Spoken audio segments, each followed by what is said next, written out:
Bonjour à tous, aujourd'hui nous poursuivons notre série sur la croissance spirituelle et notre 4e point sera l'aspect de la sanctification. Et oui, pour croître spirituellement, eh bien sans la sanctification, nous ne pouvons pas croître. Nous sommes toujours des bébés spirituels ballottés de péché en péché et c'est ce que le Seigneur ne veut pas. Nous devons être des disciples, nous devons être des hommes et des femmes faits à la stature de Christ qui savent maintenant discerner le bien du mal et marcher véritablement en conformité avec le Seigneur par cette vertu qui caractérise véritablement le disciple du Seigneur. Alors, qu'est-ce que cet aspect de la sanctification et pourquoi devons-nous nous sanctifier? Déjà, nous devons savoir que nous sommes évidemment des personnes qui sommes nées à Christ, nées de nouveau. Mais quelle était notre nature d'avant? La vieille nature qui était remplie de péchés, remplie de toutes sortes de souillures. Cette nature, eh bien, elle est un caractère et ce caractère, il veut toujours survivre. C'est vrai que le Seigneur nous appelle à crucifier la chair. Ça veut dire qu'il veut véritablement que nous ne soyons plus des vieilles natures qui sont imbibées du péché, mais au contraire, que nous soyons des hommes et des femmes nouveaux, qui soient remplis du Saint-Esprit pour pouvoir marcher dans la gloire de Dieu. Mais comment le faire? Comment vivre ces choses au quotidien? Eh bien, d'abord, il faut réaliser que si le péché n'a plus de prise sur nous parce que nous appartenons à Jésus-Christ, nous avons une démarche de sanctification à faire et premièrement dans le domaine des pensées. Regardez avec moi dans Jacques au chapitre 1 et au verset 13. Il nous est dit ceci, que personne, lorsqu'il est tenté, ne dise que c'est Dieu qui me tente, car Dieu ne peut être tenté par le mal et il ne tente lui-même personne, mais chacun est tenté quand il est attiré et amorcé par sa propre convoitise. Puis la convoitise, lorsqu'elle a conçu, enfante le péché et le péché étant consumé produit la mort. Le Seigneur est venu, il est venu afin que nous puissions avoir la vie en abondance et que nous puissions marcher dans la sanctification selon son plan originel, car l'homme n'avait jamais été créé pour le péché. Il faut savoir que lorsque nous venons au Seigneur, eh bien nous avons cette bénédiction éternelle de recevoir la puissance du sang de Jésus qui nous purifie de tout péché et qui nous permet d'accéder à la miséricorde de Dieu et d'avoir accès à son trône de grâce. Mais au quotidien, nous avons bien souvent les pensées d'avant qui veulent continuer de surgir. Et nous devons réaliser que le sang du Seigneur, qui est puissant pour nous délivrer, doit aussi être associé, si je puis dire, à l'Esprit de Dieu en nous pour faire un travail de transformation et de sanctification. Nous sommes purifiés par rapport au péché par le sang de Jésus, mais nous devons aussi être renouvelés dans notre intelligence. Le chapitre 12, verset 1 de Romains nous dit « Soyez transformés par le renouvellement de l'intelligence ». Cela signifie que nous ne devons plus penser comme avant, nous ne devons plus parler comme avant, nous ne devons plus agir comme avant. Nous devons avoir un renouvellement intérieur qui fait que nous pouvons tenir dans la sanctification, nous pouvons marcher conformément à la parole de Dieu. Comment nous allons faire ces choses? Eh bien, cela nous demande une démarche particulière. Dans le passage que nous avons lu, l'apôtre Jacques veut véritablement indexer l'aspect du cœur. Que se passe-t-il dans notre cœur? Chacun est tenté et amorcé par sa propre convoitise. Le domaine de la convoitise du cœur qui peut véritablement entraîner toutes sortes d'attitudes, de comportements que nous allons prendre pour pouvoir satisfaire ces convoitises et qui nous écartent de la parole du Seigneur. Oui, c'est vrai, lorsque Israël est sorti du peuple d'Égypte, le peuple d'Israël, malgré qu'ils étaient sortis et qu'ils étaient maintenant libres, avaient encore la pensée de l'Égypte. Ils pensaient encore aux concombres de l'Égypte, ils pensaient aux melons de l'Égypte et ils se disaient « Oh, comment c'était agréable !» Pourtant, ils étaient esclaves en Égypte. Et parfois aussi, en tant qu'enfants de Dieu, nous pouvons nous retrouver à raisonner comme le peuple d'Israël lorsqu'il a été libéré. Nous pensons « Mais autrefois, c'était bien. Telle et telle chose était bien. C'était tel plaisir et maintenant, je ne peux plus. » Mais en réalité, c'est encore la convoitise qui agit et c'est là qu'il faut aller fouiller pour pouvoir sanctifier. Parce que nous ne pourrons pas être des disciples faits si nous gardons ces choses dans nos cœurs. Alors, qu'est-ce que le Seigneur nous dit? Nous allons approfondir avec Galates au chapitre 5 à partir du verset 16. Je dis donc, marchez selon l'esprit et vous n'accomplirez pas les désirs de la chair. Car la chair a des désirs contraires à ceux de l'esprit et l'esprit en a de contraires à ceux de la chair. Ils sont opposés entre eux, afin que vous ne fassiez point ce que vous voudriez. Si vous êtes conduits par l'esprit, vous n'êtes point sous la loi.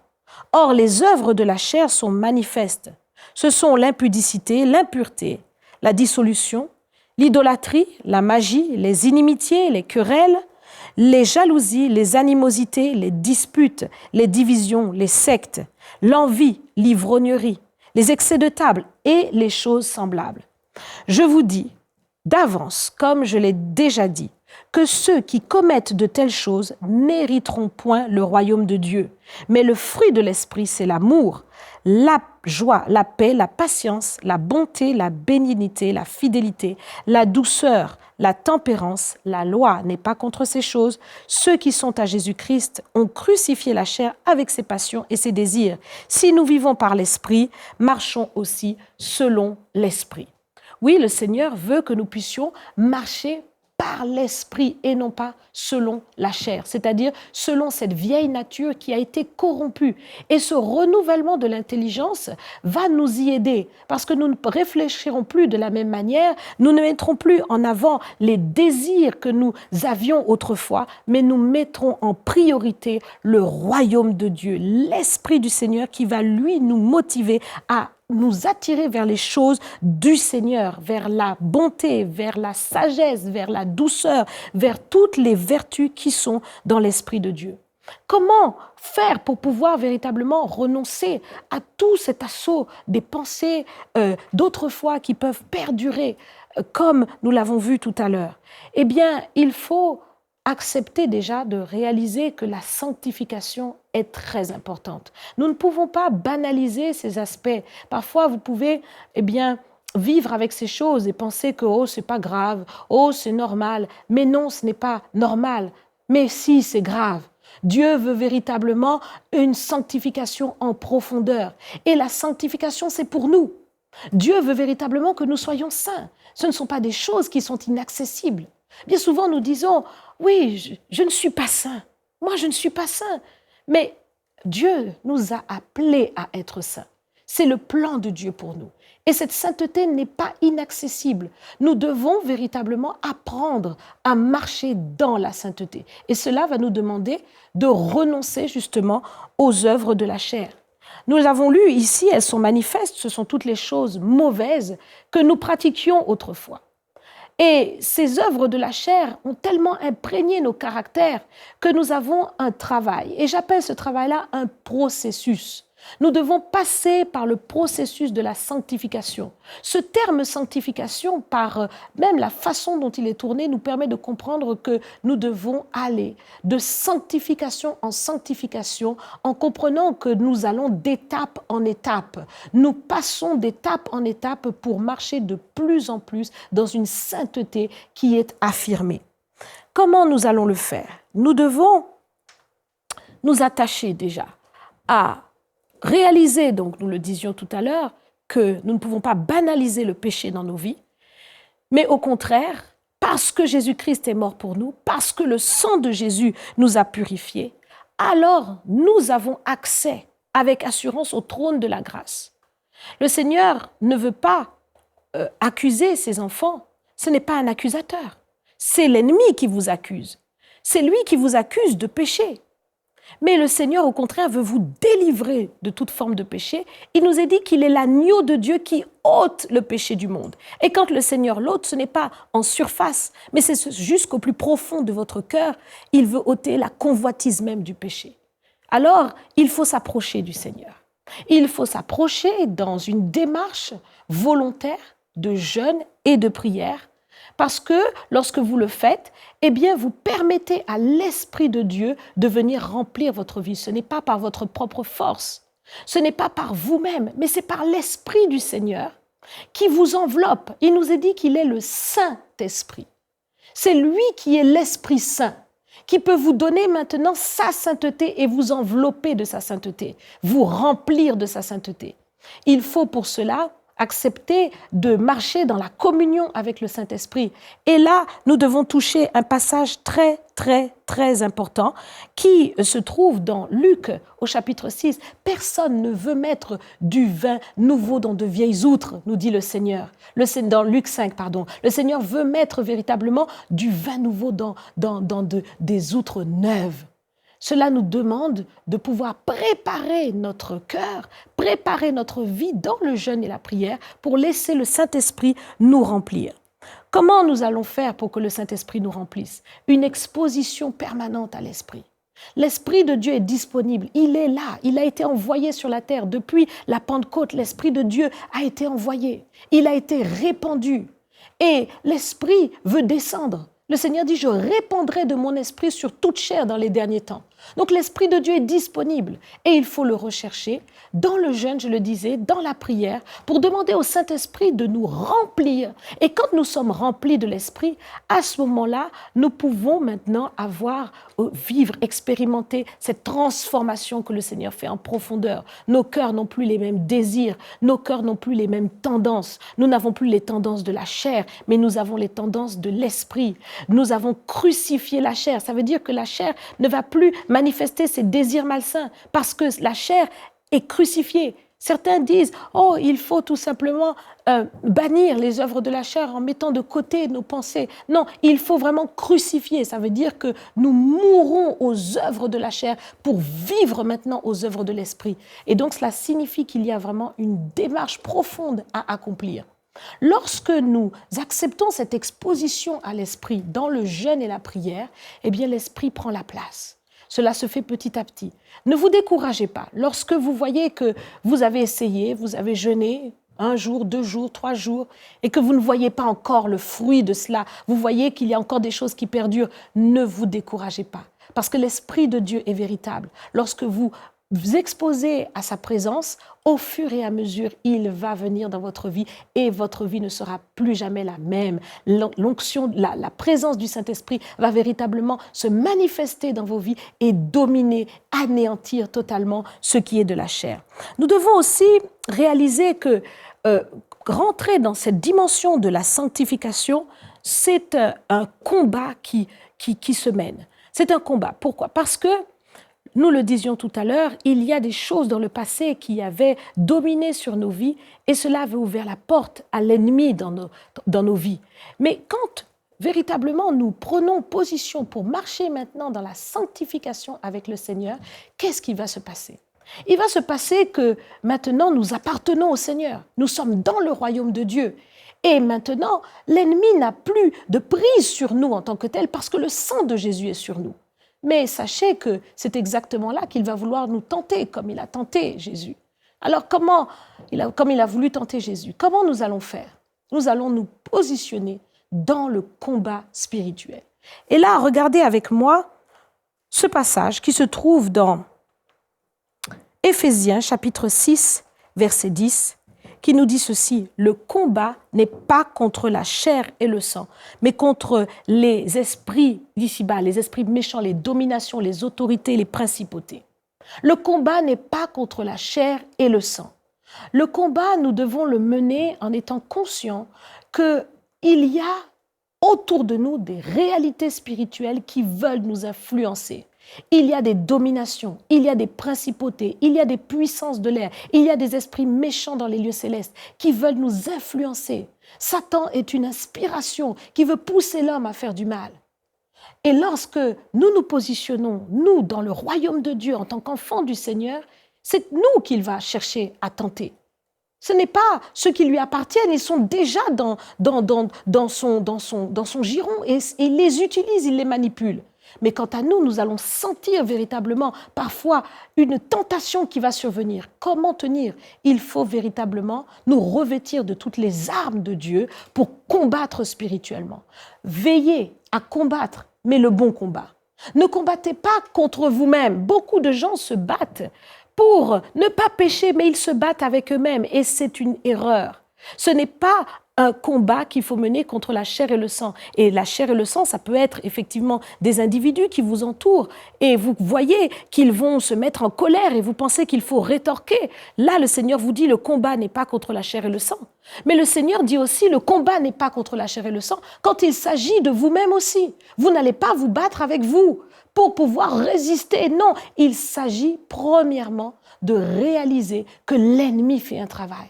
Ce sont des dominations, des autorités qui veulent vous presser parce que le sang de Jésus est sur vous. Vous n'appartenez plus au diable, vous appartenez à Jésus-Christ. Vous lui appartenez, vous lui avez donné votre vie, vous lui avez donné votre cœur. Il y a un combat qui se mène. Et dans ce combat, vous devez effectivement tenir en bride votre corps, mais vous devez aussi combattre contre ces dominations. Il ne faut pas refuser le combat spirituel, mais il faut maintenant positionner ce combat en face de vous en réalisant que l'esprit qui veut vous pousser, peut-être est-ce un esprit de fornication, peut-être est-ce un esprit de mensonge, peut-être est-ce un esprit d'alcoolisme, peut-être est-ce un esprit de drogue, cet esprit qui veut vous influencer. Prenez maintenant le temps de combattre contre cet esprit dans le jeûne et la prière et vous verrez que vous aurez la victoire. Dans le combat, le Seigneur nous donne la bonne attitude. Il nous dit, soumettez-vous à Dieu, résistez au diable et il fuira loin de vous. Donc, dans le combat, il y a l'attitude de se soumettre, nous l'avons dit dans notre intervention précédente, l'aspect de l'humilité. Et une fois que nous avons accepté cette humilité de se soumettre à la parole de Dieu, nous résistons au diable dans la prière, nous résistons à ces démons dans la prière par cet aspect de mettre en pratique cette parole qui nous dit « veillez et priez afin de ne pas tomber en tentation ». C'est une prière contre toutes les dominations qui veulent nous pressurer. Et le fait maintenant de recevoir la délivrance du Seigneur, puisque le Seigneur nous le dit aussi, de prier et de dire « Seigneur, délivre-nous de tout mal ». Nous voulons être dans la sanctification. La sanctification n'est pas quelque chose qui est loin de nous ou qui est inaccessible. Tout ce que le Seigneur nous demande est à notre portée. Nous devons réaliser que la sanctification, c'est véritablement quelque chose qui doit caractériser le disciple. Lorsque nous regardons dans Apocalypse, nous voyons que le Seigneur termine ce magnifique livre par le fait de rappeler à chacun que celui qui se sanctifie encore. Nous devons être dans une démarche définitive, c'est-à-dire de se dire « je rentre dans la sanctification parce que j'appartiens au Seigneur, je veux croître spirituellement et ce n'est pas un retour en arrière, c'est un aller simple. Je rentre dans la sanctification. Je prends maintenant la détermination de marcher dans cette sanctification et j'oublie ce qui est en arrière. Je ne regarde plus en arrière. Et beaucoup d'enfants de Dieu ont du mal à marcher dans la sanctification parce que pendant qu'ils sont en train de vouloir s'attacher à la sanctification, leurs yeux se promènent à gauche et à droite. Regardez l'histoire de la femme de Lot. Lorsque Lot s'est retrouvé dans cette situation où le Seigneur, voyant le péché à Sodome et Gomorrhe, a envoyé ses anges pour pouvoir libérer Lot et sa famille, Dieu lui a dit « Sauve-toi pour ta vie, sauve-toi pour ta vie ». Mais le problème, c'est que la femme de Lot, lorsqu'elle a voulu courir pour échapper, a regardé en arrière et elle a été statufiée en statue de sel. Nous devons prendre cet exemple pour comprendre que lorsque nous empruntons le chemin de la sanctification, nous devons veiller à ne pas regarder en arrière. C'est un aller sans retour. Nous voulons devenir des saints du Seigneur. Et le Seigneur a besoin que son Église soit sanctifiée. Le Seigneur a besoin qu'une Église soit puissante sur la terre. C'est ainsi que le témoignage du Seigneur pourra aller de l'avant. Et pour cela, il faut des personnes, des hommes et des femmes déterminés. La parole de Dieu nous dit de garder les yeux fixés sur Jésus. Les yeux fixés sur Jésus. Est-ce que vos yeux sont fixés sur le Seigneur? Est-ce que votre esprit est focalisé sur lui? Parce que lorsque vous êtes focalisé sur lui, votre source, c'est véritablement le Seigneur. Et l'Esprit du Seigneur peut vous remplir pour dominer sur toutes les œuvres de la chair. La sanctification, elle est importante. Elle est importante parce qu'elle vous habille. Bien souvent, j'ai des enfants de Dieu qui viennent me voir et qui me disent pasteur, j'ai fait un songe et je voyais que j'étais nue, j'étais pas habillée. Je ne comprends pas. Qu'est-ce que cela signifie? Beaucoup d'enfants de Dieu font ce genre de songe-là. Cela signifie que vous n'êtes pas habillé de la nature de Jésus-Christ. Vous n'êtes pas revêtu de sa justice.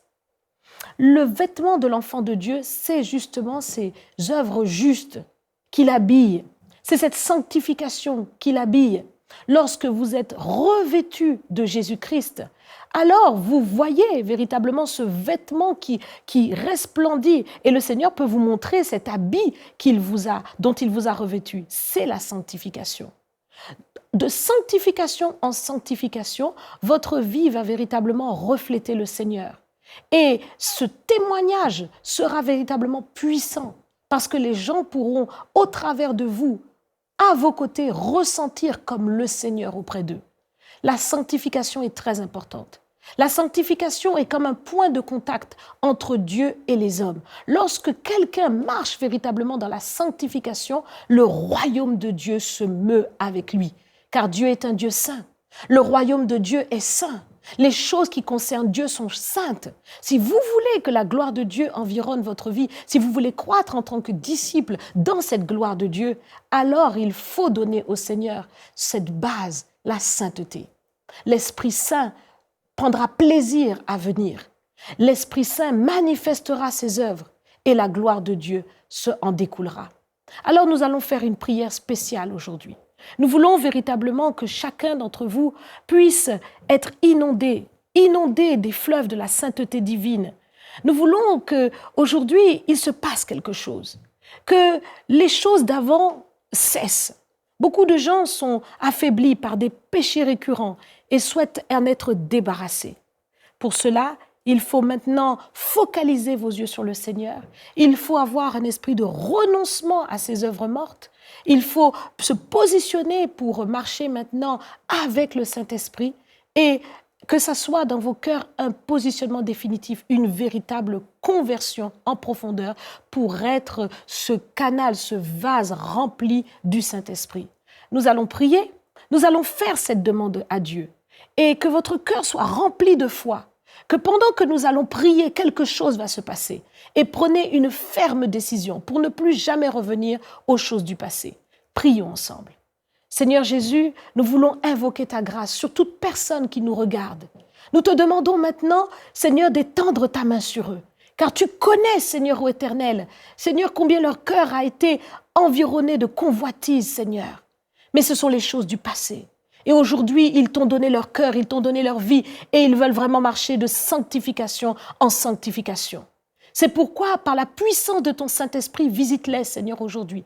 Et donne-leur de se positionner, Seigneur, pour pouvoir marcher non seulement dans la crainte de ton nom, mais aussi, Seigneur, accepter de renoncer et de prendre, Seigneur, sur eux, de sortir de toute forme d'assoupissement spirituel pour pouvoir combattre, pour se tenir, Seigneur ô Éternel, non pas contre la chair et le sang, mais véritablement contre les dominations, contre les autorités, les principautés et les puissances de l'air. C'est pourquoi, au nom de Jésus de Nazareth, je déclare que la puissance du Saint-Esprit descend sur vous et vous libère de toute oppression de l'ennemi, vous libère par l'autorité de Jésus-Christ. Vous êtes visités par le Saint-Esprit et cette présence de Dieu en vous maintenant prend tout le contrôle de votre être entier. Vous recevez dans votre cœur, dans votre esprit, maintenant la présence du Saint-Esprit qui domine sur toute chose. Et au nom de Jésus-Christ, cette sanctification vous caractérise jour après jour. Les désirs de la chair sont anéantis et l'Esprit prend toute la place.